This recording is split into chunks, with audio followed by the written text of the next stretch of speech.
Hey everyone, my name is Rooster and welcome back to Mechabellum. In today's video, I want to highlight a combination that I've been playing around with a little bit on stream ever since they buffed oil on the Phantom Rays. The radius on those oil bombs went from 30 meters to 40 meters, and I think it's quite significant, especially when we have hot dogs in the game right now. We also, of course, have access to something like Fire Badger, which is the specialist I'll be running, and I decided to go for a Hound and Stormcaller pack because I wanted to try this out on defense. Now, lucky for me, my opponent, B-Man, strong 201 player, has an Arclight and Steel Ball pack, probably will be picking up 2 crawlers here, and looks to play aggressive, so I get to test out how good this really is.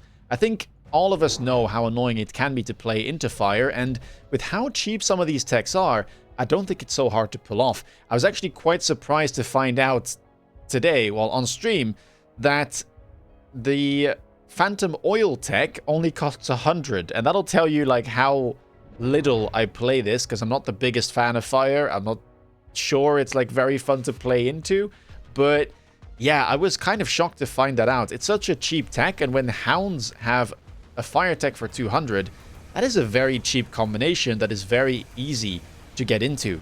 Now you'll see that I am actually running some of the premium skins that'll be available on the 26th of March, which I got access to. So a big thank you there to the developers and to Mag1 for giving me access to this early. And I have to say these techs rather, these skins do look quite snazzy. I mean, look at these steel fangs, absolutely wonderful. Big fan of the Mobile 4 skins as well. Those look great, and I've been running more rhinos. Excuse me.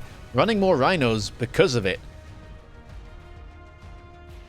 Now, round 1 here doesn't seem to go in our favor. Opponent is a speed specialist, by the way, so it is a little bit tougher to get hold of those steel balls, especially when we're playing things like the Stormcallers in our starter. Hounds did get the tower, though, and they're doing all right there, but they will be getting taken down in the end. And so we enter round number 2.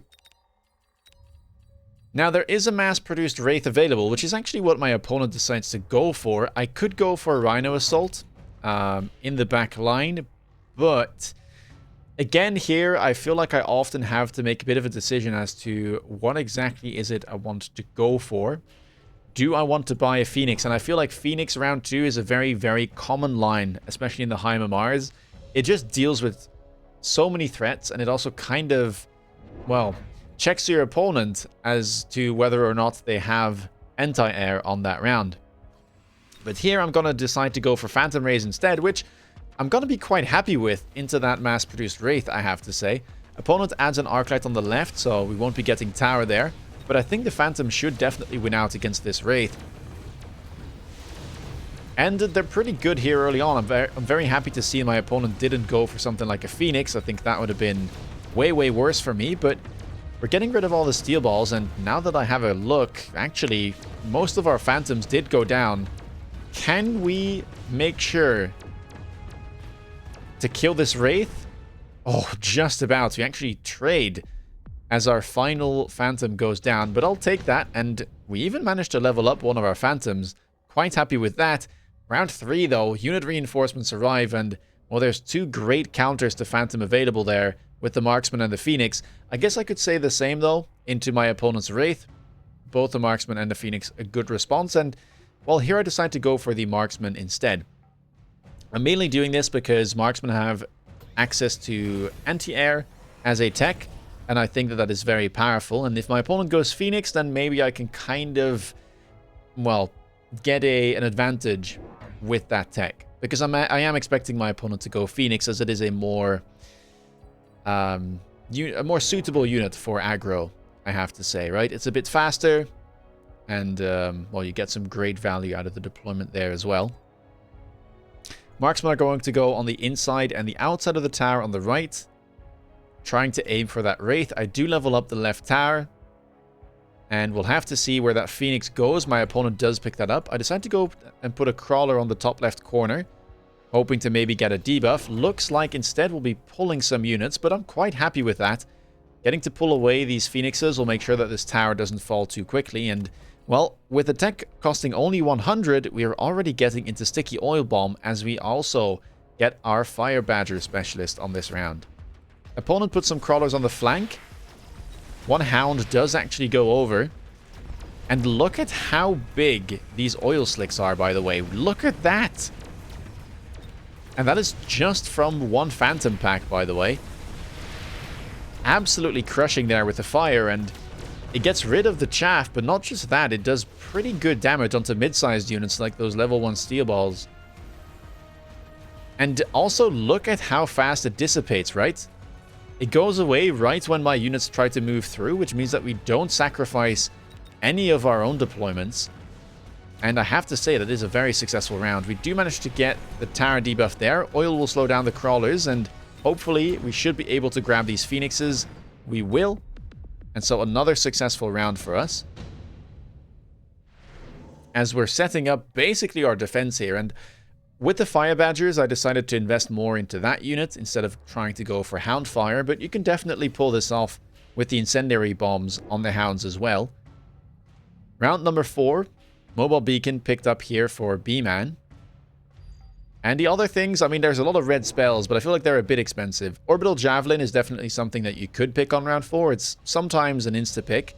But into this opponent's board, I'm not too sure there's that much to hit. So I'm probably simply going to skip. And that is what I'm going to do. Decide to pick up some more Fire Badgers here. Tech the range, another very cheap tech.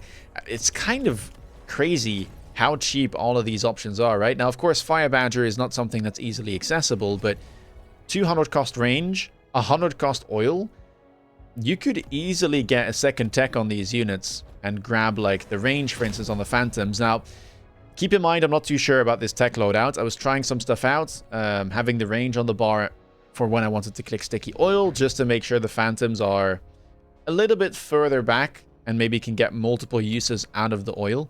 But I'm not convinced about this. I quite like stealth as a tech, so maybe I'll have to put that back on. I think burst is really good as well in certain scenarios, so yeah, it's a bit of a work in progress, but we'll have to see how this turns out. I also level up the tower, adding some more chaff in front as well, utilizing the fangs, since they're slower than the crawlers, so hopefully some of them will be able to live after our fire goes away. And I actually put a Stormcaller on the line there, seeing that there was an opener, and it does work out. We get the debuff, and that is going to work out very well for us indeed. Now this time, I think the fire will be killing a few more of our units, and enemy phoenixes have managed to get onto my tower, but I say that. Again, fire there goes away at the perfect time, and so all my fire badgers will still be alive. Meanwhile, phantoms aiming for the right tower, and the only thing that's left on the enemy's board is going to be this arc light and a couple of phoenixes. As we move in, we should be able to take them down. Not before the opponent takes down some of our phantoms, however, but those phoenixes were worth quite a bit of experience, and so our other phantom levels up too. Now, round number 5, and we get a bunch of free units. I wasn't too sure what to pick here. Opponent goes for the triple Mustang, which is sensible into the fangs and can definitely help out into the phantoms as well. Never mind that, it has access to the missile intercept, right? So you can intercept not just phantom shots, but also the oil bombs that they shoot, and that is what my opponent is going to go for. Immediate intercept there available, and again, have a look at these skins. Oof. It's great because, I mean, I just love how well these skins pair together. That yellow cockpit or golden cockpit with the steel look, very nice. One more hound being added here on the left side. I'm stacking some of my Mustangs on the right. I don't really know what I should have picked here, right? Like, Sabretooth didn't seem that good. I don't really need Typhoon, to be honest. And then Tarantula is a bit of the same. Like, I'm already setting the board on fire, so why would I bother going Tarantula? I could see it, though. Tarantula is good into Crawler, good into the Mustangs, which I'm expecting, and decent into low-level steel balls, so that could have been an idea. But instead, we just go for the mass deployment and kind of use our Mustangs as chaff. I also go for the anti-air, or the aerial specialization on my marksman here. One of them is level 4. As I see that my opponent decided to click Degeneration Beam, we level up our phantoms. And we are selling out of our Stormcallers here, since they weren't really doing too much, and I'd rather get the money to invest into the rest of my board. Marksman will lock onto that Phoenix, and with the protection of the rest of the units, We'll even grab enough experience to level up. Very happy with that. We also used oil on the left side since I didn't have a Phantom over there just yet. And it doesn't really look like the opponent's Mustangs were able to intercept those Phantom Ray oil bombs and instead just burnt up. Range here maybe could help. It doesn't affect the range of the interception tech on Mustang, but it might keep them at bay somewhat instead of having them run into the fire. Round number 6. Advanced power system is always quite powerful, but not so much on defense, I don't think. And I'm not looking to play some giants here, so the middle two options not available. Fortified Arclight could be a thing for my opponent, though. I don't have any on the board, so this should just be an easy skip for me, and then we'll just have to see what my opponent decides to go for. Grabbing some levels on the marksman there where I can. An opponent here certainly taking his time and will actually pick up the Fortified Arclight. Now, this is not a card you see that often, but it does pack quite a punch, as it increases Arclight's HP by 180%, although you will have to give 15 range in return. But these guys are tanky, let me tell you. 27,000 hit points on a level 2 Arclight. That's basically near a level 1 Melter on a 100 cost unit. It is level 2, so I guess maybe 150 cost, but that is quite scary. Now here I decided to pick up a second deck on the Phantoms with the range, and we have managed to build a level 3 Phantom now, as it leveled up yet again. Also picking up some of the levels on the Fire Badgers here. These units are not bad at all into mid-sized units, unless they have armor, which is very effective against Fire Badger. You'll see that their damage is quite low, even at level 2. But yeah, grabbing the levels here just seems like a good idea, and I'll be happy considering how many new Arclights have hit the field. Opponent there, elite recruiting, mass recruiting, adding 3 more blue Arclights to the field. And these guys are tanky. Very, very tanky. Just look at this Phantom here in the middle trying to shoot at this, and look at this level 2 marksman firing at a level 1 Arclight. It does manage to take it down, but man, that is taking a considerable amount of time. Meanwhile, Phantoms in the middle still shooting away while they have slowed down that Arclight. But sadly will fall prey to the level 4 Phoenixes as they take down my tower on the left. But same thing as before, right side is victorious, and we're now moving in to the enemy tower. And with a good debuff timer, Marksman will get rid of the final Phoenix. And just look at the amount of oil here. I mean, we can't see it, but it has been stacked everywhere. And so that will be another round going our way. And in the meantime, opponent now falling down to below 1,000 hit points as we enter round number 7.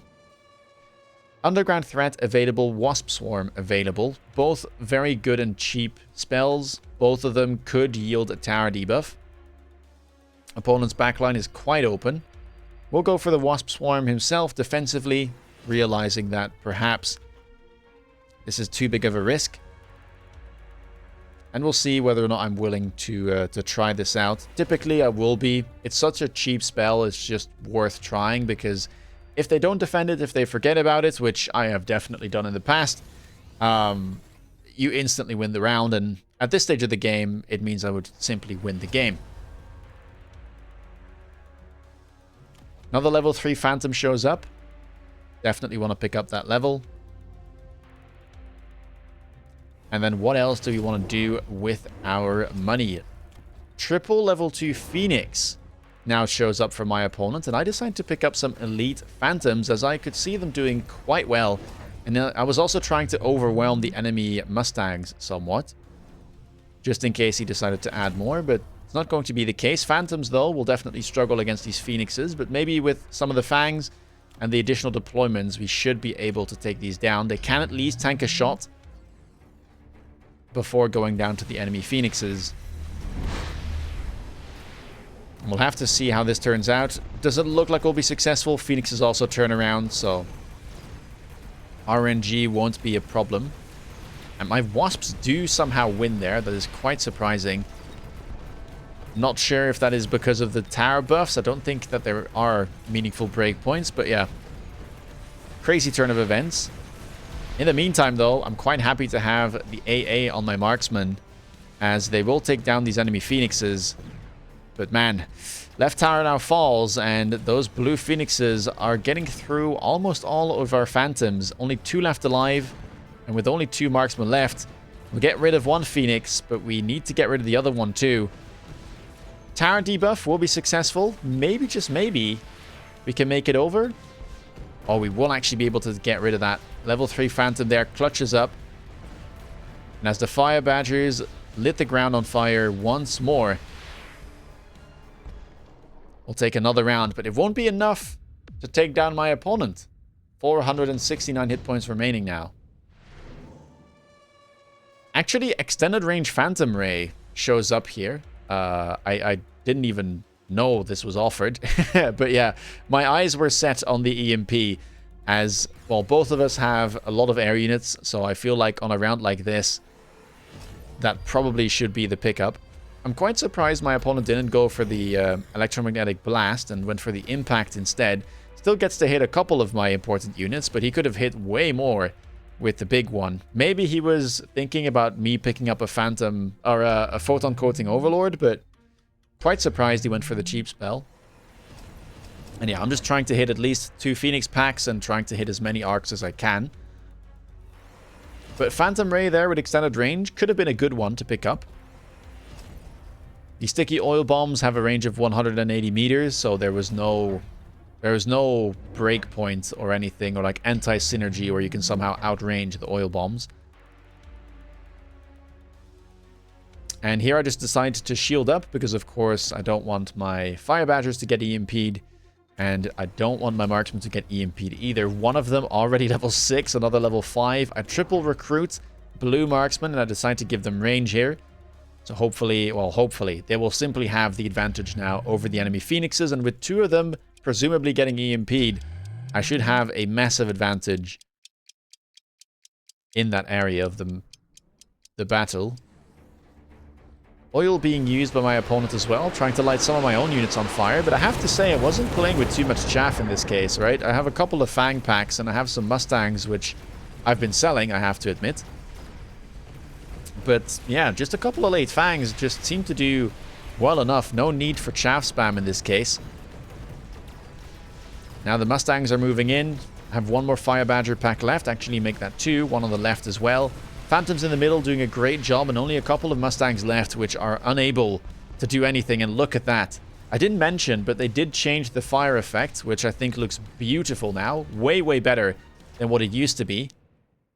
And that will actually be game on round 8. I have to say, when I was playing this game, it felt far too easy. I did not expect it to go this smoothly. But man, Fire Badger spec with oil phantoms really packs a punch. Now, granted, my opponent went for a Wraith on round 2. If he went Phoenix, I probably would have been in a little bit more trouble. And I have actually played another game into another strong 201 player where he really committed hard into Mustang, although he was playing a long-range game, so that also like doesn't benefit me as much. But if you properly spam Mustangs with range and AA and the whole shebang, this doesn't work quite as well, which is why I think there is some room here to pair this up with, like, of course, Fire Hound. I think with Fire Badger, it's more consistent, but you could conceivably add what we like to call War Crime Vulcans as well. The Vulcans with the oil and the Fire Bomb, which would make intercepting practically impossible.